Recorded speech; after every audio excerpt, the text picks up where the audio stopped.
Hello everyone, welcome to biology achievers. My name is missing. आज का जो हमारा टॉपिक है वो है how many pigments are involve in photosynthesis.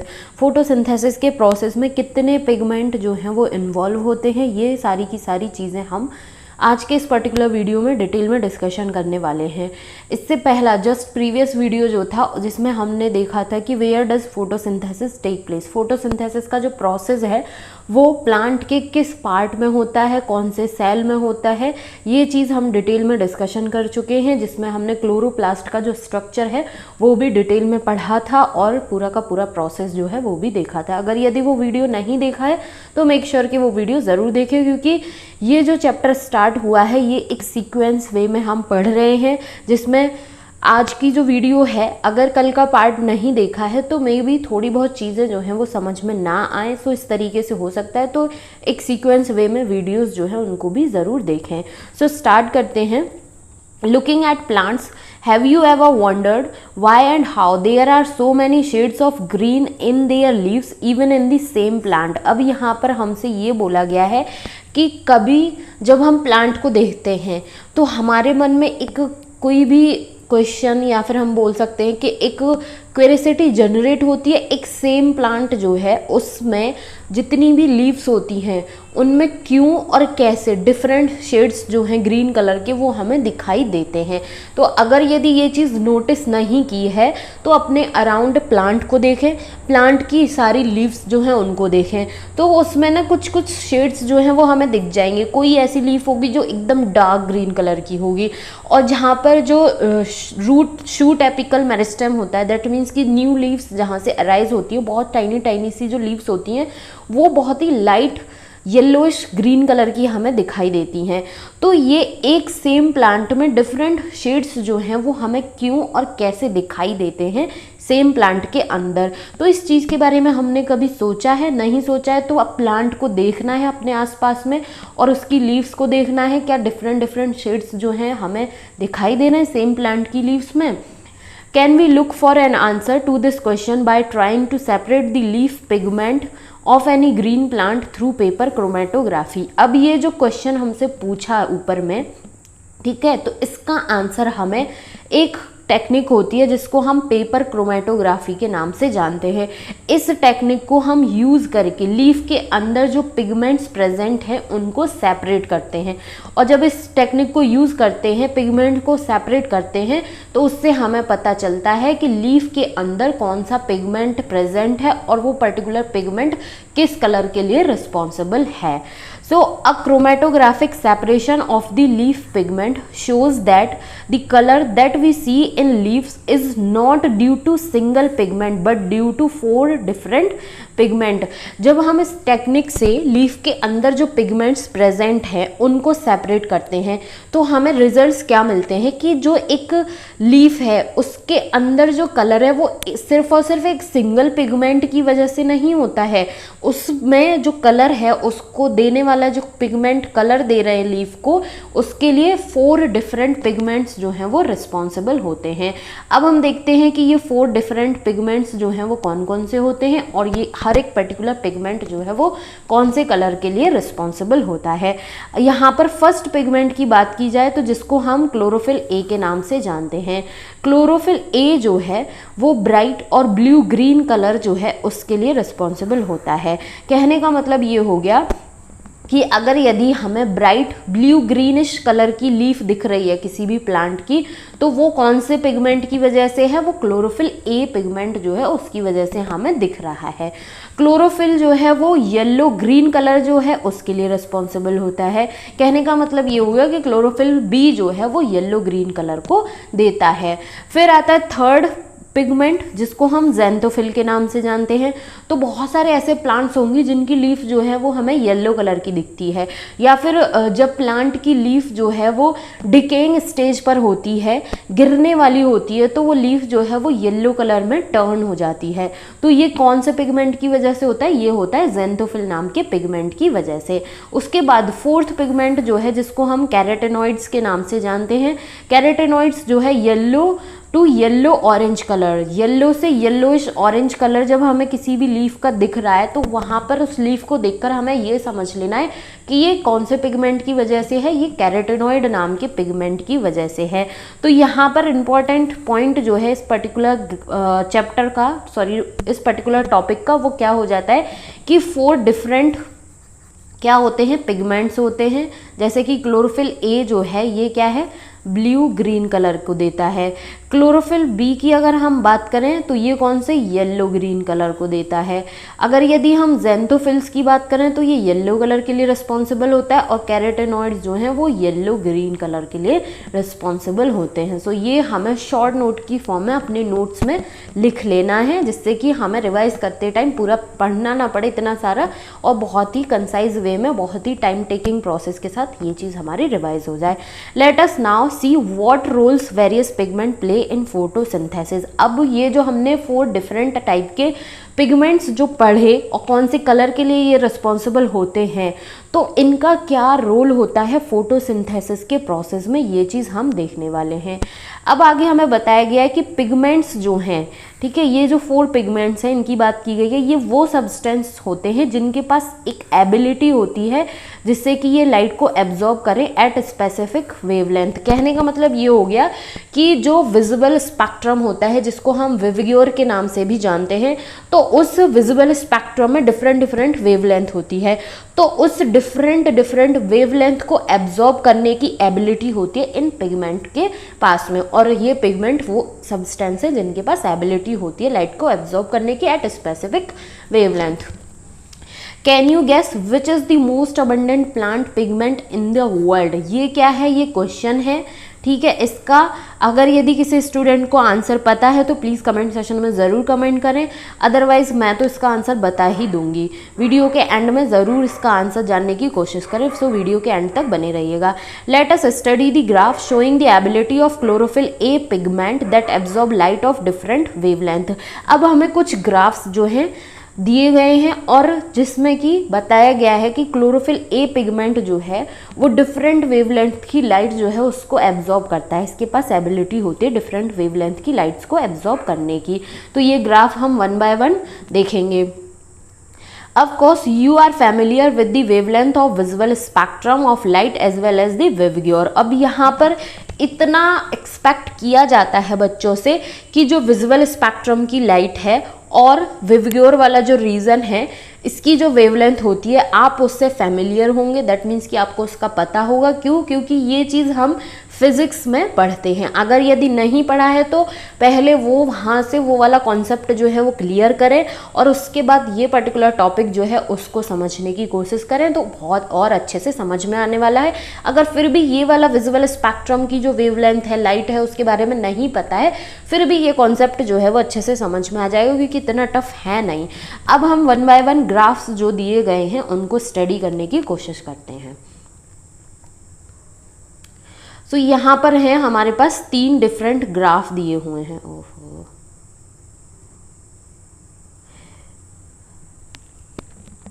ये 3 ग्राफ हैं, जिसमें ए ग्राफ जो है ये क्या है, शो कर रहा है absorbance of light by chloroplast pigment. जो डिफरेंट पिगमेंट हैं, ठीक है, वो कौन सी वेवलेंथ की लाइट जो है उस पर अपना एब्जॉर्प्शन स्पेक्ट्रम जो है उसको शो करते हैं।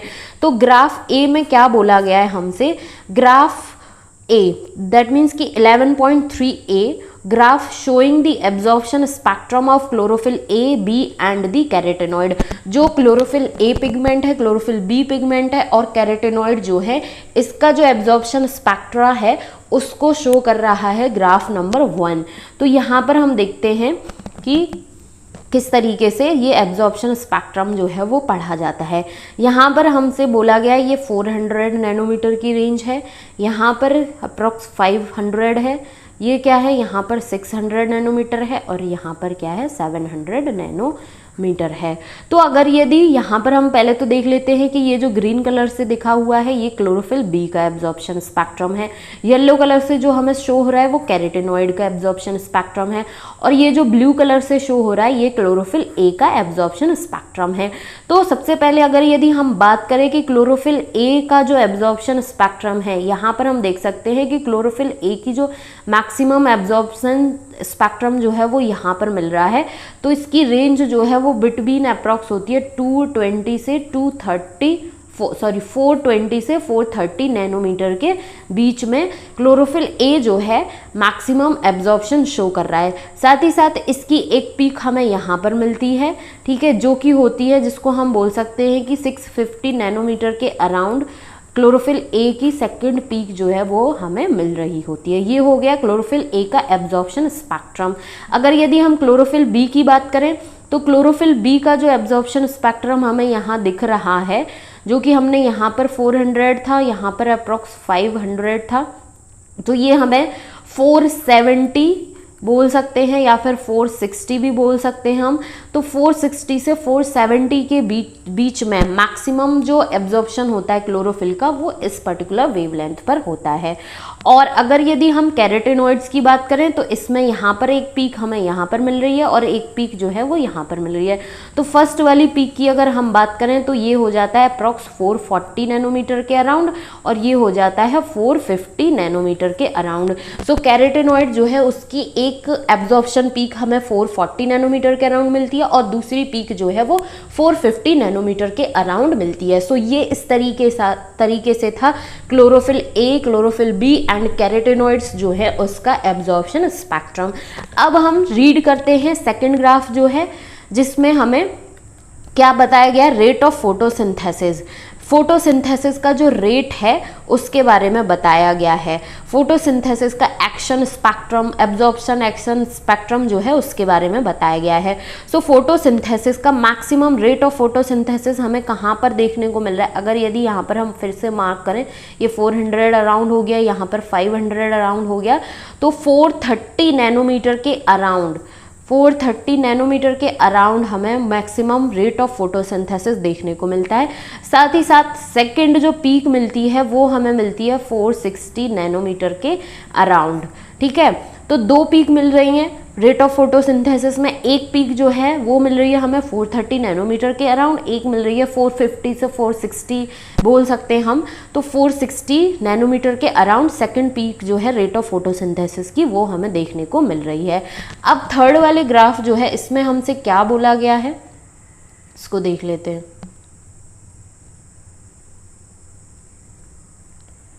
यहाँ पर जो ब्लैक कलर से रिप्रेजेंट किया है लाइट एब्जॉर्ब जो है उसके बारे में बताया गया है। ब्लैक कलर से जो बताया गया है ये है रेट ऑफ फोटोसिंथेसिस, और ब्लू कलर से जो रिप्रेजेंट है वो क्या है, एब्जॉर्प्शन स्पेक्ट्रा है, एब्जॉर्प्शन है किसका, क्लोरोफिल ए का, ठीक है। यहाँ पर ये जो ग्राफ शो कर रहा है वो क्या शो कर रहा है, graph showing action spectrum of photosynthesis super imposed on absorption spectrum of chlorophyll A. जो रेट ऑफ फोटोसिंथेसिस है और जो एब्जॉर्प्शन स्पेक्ट्रम है क्लोरोफिल ए का, ये एक दूसरे से एसोसिएटेड होते हैं। कहने का मतलब ये हो गया कि अगर यदि क्लोरोफिल ए जो है वो लेस है, मीन्स उसका ग्राफ जो है डिक्रीज वे में है, ग्राफ में हमें ये दिख रहा है कि यहाँ पर क्या है, बहुत ही कम एब्जॉर्ब हुआ क्लोरोफिल ए जो है, फिर इसकी पीक बढ़ी, ठीक है। तो उसी तरीके से रेट ऑफ फोटोसिंथेसिस भी कम है, जैसे जैसे एब्जॉर्प्शन बढ़ा क्लोरोफिल ए का वैसे वैसे रेट ऑफ फोटोसिंथेसिस भी बढ़ा। फिर एब्जॉर्प्शन जो है क्लोरोफिल ए का वो डिक्रीज हुआ तो रेट ऑफ फोटोसिंथेसिस भी डिक्रीज हुआ। फिर धीरे धीरे क्या हुआ कि क्लोरोफिल ए का जो एब्जॉर्प्शन है वो इंक्रीज हुआ अगेन, तो रेट ऑफ फोटोसिंथेसिस भी फिर से इंक्रीज हो गया। तो यही बताया गया है कि जो रेट ऑफ फोटोसिंथेसिस है और जो एब्जॉर्प्शन स्पेक्ट्रम है क्लोरोफिल ए का, ये एक दूसरे के साथ एसोसिएटेड है। अगर यदि क्लोरोफिल ए जो है वो एब्जॉर्ब ज़्यादा होगा तो रेट ऑफ फोटोसिंथेसिस भी बढ़ेगा, और अगर यदि क्लोरोफिल ए का जो एब्जॉर्प्शन है वो डिक्रीज होगा तो रेट ऑफ फोटोसिंथेसिस भी जो है वो क्या होगा, डिक्रीज होगा। सो आई होप कि ये जो तीन ग्राफ हमें दिए गए हैं ये अच्छे से समझ में आ गया होगा। अगर यदि फिर भी कोई डाउट रहता है ग्राफ के रिगार्डिंग पढ़ने में, समझने में, रीड करने में, तो प्लीज़ कमेंट सेक्शन में ज़रूर कमेंट करें। एंड अगर यदि वीडियोस हेल्पफुल रहते तो प्लीज़ चैनल को ज़रूर सब्सक्राइब करें, वीडियो को लाइक करें और अपने फ्रेंड्स के साथ भी शेयर करें। अब हम देखते हैं आगे हमसे क्या चीज़ें बोली गई हैं। Now look at figure 13.3b showing the wavelength eight which maximum photosynthesis occurs in the plant. जो बी वाला, ये वाला जो ग्राफ है, इसके बारे में बताया गया है कि ये जो पर्टिकुलर ग्राफ है वो क्या शो कर रहा है, वो मैक्सिमम वेवलेंथ, उस मैक्सिमम वेवलेंथ को शो कर रहा है जिस पर फोटोसिंथेसिस देखने को मिलती है प्लांट में। Can you see that the wavelength at which there is maximum absorption by chlorophyll A, that is in the blue and the red region, also show higher rate of photosynthesis।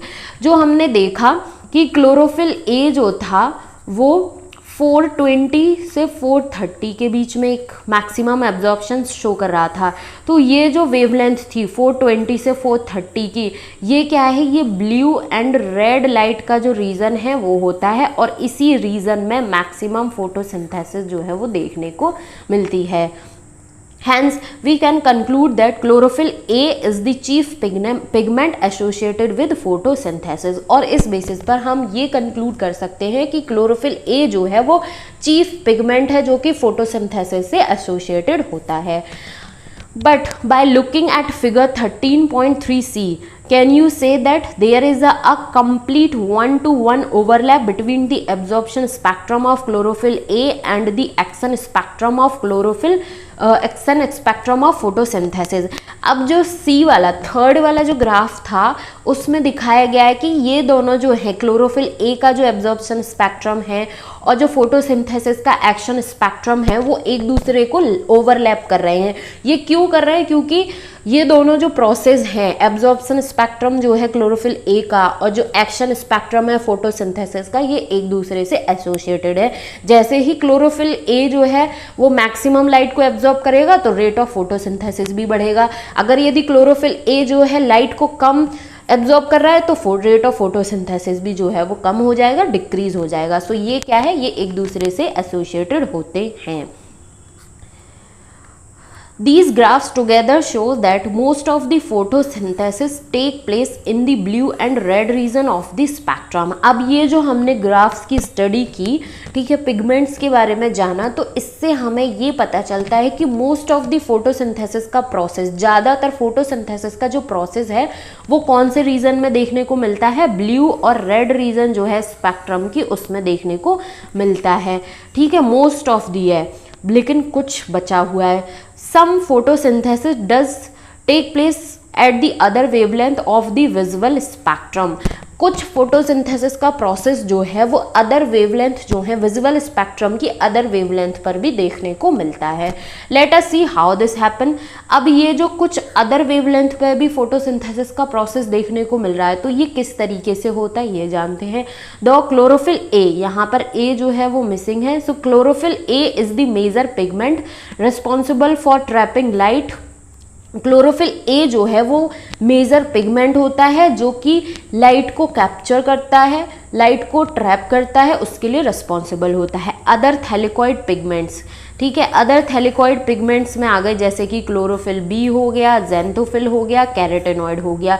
तो यहाँ पर एक बहुत ही ज़्यादा important note करने वाली बात ये है कि ये जो क्लोरोफिल बी है,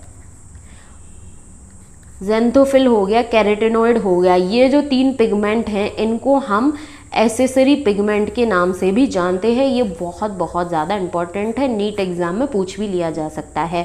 सो ये आगे इन्हीं के बारे में बात की गई है। Other thylakoid pigments like chlorophyll B, xanthophyll, carotenoids which are called accessory pigment, जिनको हम एसेसरी पिगमेंट के नाम से भी जानते हैं।